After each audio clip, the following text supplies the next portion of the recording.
One of the brothers that I was watching online mentioned something that really resonated with me, which is that the rappers of today are really like the Jahili poets of yesteryear, right? We're talking about before Islam, right? And why is that, right?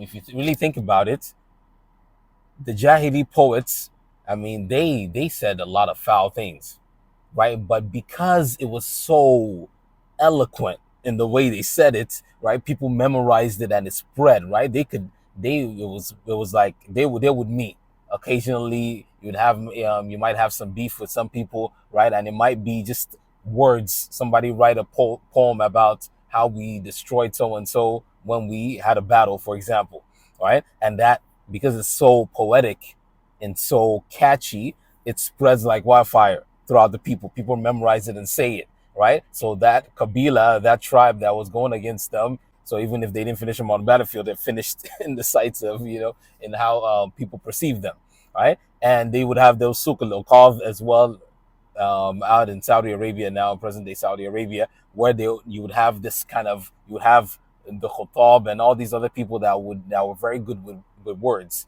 and they would be given those, they would be orating in these places, right? And if you look at the battle rap culture now, it's very similar to that, right? People come, everybody's coming, and they're repping their set, they're repping their hood, they're repping Brooklyn, they're repping BX, they're repping this, they're repping that, right? And I come and I'm gonna hit you with the heavies. I'm eloquent with it, but I'm gonna hit you with some foul things. I'm gonna talk about, obscenities or what have you. It's Jahili poetry, really.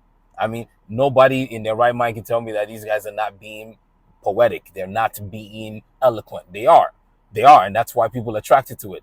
But they're just being foul, right? So they just need some redirection, right? The skill itself it's a very praiseworthy thing, right? Now we just need some redirection, right? Some redirection, and to say something that actually benefits the people as opposed to, tearing down the people or what have you. This is my 2 cents. Okay.